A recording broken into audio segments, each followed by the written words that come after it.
Bonjour Fabien. Bonjour Bertrand. Merci de nous accueillir chez Legui. On est à côté de Sao Paulo ici, dans un endroit un petit peu particulier. Il y a combien de personnes ici? Ici, on est 300 employés. 300, ça a grandi très très vite parce que la boîte n'est pas si vieille que ça. Nous, on a 3 ans et demi sur le marché, donc on a réussi à bien croître. D'une façon très structurelle, le Brésil a un gros déficit en logistique parce qu'on est quand même sur un pays qui fait la taille d'un continent. On a eu, de façon séculaire, au cours des 20-30 dernières années, un manque d'investissement en infrastructure, un manque d'investissement de la part de la poste locale, etc. Donc ça fait que pour n'importe quel business, n'importe quelle personne, réussir à livrer, que ce soit une enveloppe ou un colis, est très onéreux, très difficile et très lent. Donc il existe vraiment une opportunité logistique gigantesque et c'est ce problème qu'on essaie d'attaquer. En fait, c'est un plugin pour les commerçants qui peuvent tout d'un coup avoir une vraie logistique digne de ce nom, quoi. Exactement. Donc, l'idée, avant toute chose, c'est d'utiliser un réseau gigantesque de coursiers autonomes qui existe au Brésil. Il y a plus de 200 000 motoboys, rien qu'à São Paulo. Donc, ce sont des petits livreurs avec des motos. Il y a 25 000 conducteurs de vannes autonomes aussi à São Paulo. Et l'idée, c'est de créer ce nouveau réseau logistique et de l'offrir à des clients, surtout B2B.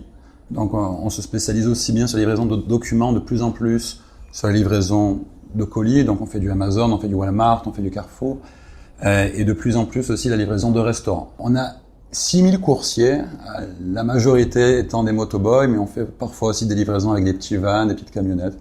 Ici, le classique, c'est une livraison en 3-4 jours, donc on est très loin des considérations heure ou journée, et nous, généralement, on fait la livraison ou dans la même journée, ou le lendemain. Pour l'instant, c'est sur combien de villes au Brésil? Donc pour le moment, nous sommes sur 5 villes qui représentent 50% du PIB brésilien, donc São Paulo, Rio, Curitiba, Porto Alegre et Belo Horizonte. Alors moi, je pense que le marché brésilien sur le e-commerce n'est pas encore très tendu et c'est justement ça notre grosse opportunité. Si on compare la pénétration du e-commerce au Brésil par rapport à la France, ici on a 3% du retail est pénétré, se fait online. En France, je crois qu'on a 12-13%. Et si on va sur d'autres émergents comme la Chine, on est presque à 20%, donc ce qui est très élevé. Et justement, la raison pour laquelle la pénétration du e-commerce est très basse au Brésil, c'est que la qualité du service est très mauvaise. C'est-à-dire que quand vous achetez en ligne, ça vous met 4-5 jours pour recevoir quelque chose, il n'y a pas vraiment ce que vous voulez. Et donc les gens préfèrent encore aller dans les centres commerciaux versus acheter en ligne. Et c'est ça qui est paradoxal, c'est que là où il y a une très faible pénétration de l'e-commerce, beaucoup de petits business urbains ont une très grosse tradition de livraison. Que ce soit les pharmacies, il n'y a pas une pharmacie à São Paulo qui ne fait pas de la livraison. Il n'y a pas un restaurant à São Paulo qui ne fait pas de la livraison.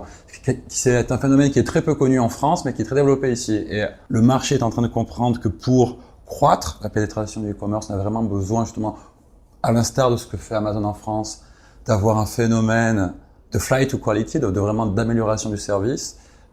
Donc je pense que c'est en train de se produire et c'est une très belle opportunité pour nous. Comment est-ce qu'on part de Paris, qu'on a fait Sciences Po, qu'on a été dans les fusions-acquisitions de banques d'affaires et qu'on arrive au Brésil pour monter une boîte déjà et puis arriver à en faire ce succès-là? Alors paradoxalement, ça a été assez dur. Je ne sais pas si paradoxalement, en fait, je crois que c'est normal que ce soit assez dur parce que il y avait une combinaison assez difficile de monter une start-up qui par définition est très dure, amplifiée par une série de problèmes structurels, donc la bureaucratie, c'est très dur de monter une boîte pour des raisons de taxes, de droit fiscal, de droit des sociétés. Et il y a un problème aussi au Brésil, c'est un manque structurel de capital, c'est-à-dire que si on compare l'économie brésilienne à l'économie américaine, en proportion du PIB, on a 170 fois moins de venture capital ici. Donc c'est-à-dire qu'il est très dur de lever des fonds, et sans fonds, c'est pas facile. Est-ce que tu imagines de faire ta vie ailleurs qu'ici aujourd'hui? Alors, c'est une grosse question, les plans de vie, parce que la notion de plan de vie aujourd'hui est assez poreuse. Pour le moment, je suis très bien ici. Après, je sais pas quoi. Dans les 2-3 ans qui viennent, c'est sûr.